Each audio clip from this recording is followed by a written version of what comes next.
It might not give many visual cues, the non-functional quad-tipped exhausts and new wheel design being the only non-verbal hints that this Grand Cherokee is packing some serious extra heat. On first read you could easily mistake this as the regular 392-engined SRT Jeep. But the giveaway when you look a little closer is right there, writ large on each of the front doors. This is no normal Jeep GC. This one is supercharged.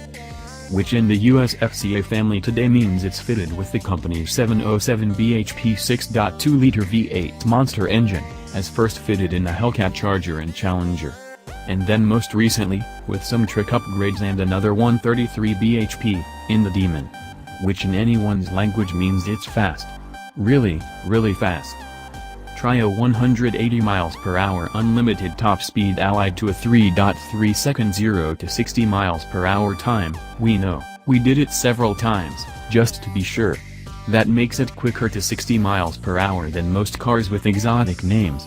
No, it's not as fast as the Tesla in ludicrous mode. And, no, it's not as fast as the Nissan GT-R. But, this is a Jeep SUV weighing 2,433 kilograms which can tow 3,266 kilograms and can travel incognito right up until the point you simply disappear at the lights. Not like a sports car, no.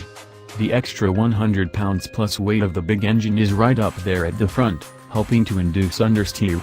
So you'd be forgiven for thinking that it pushes like a bulldozer through every corner.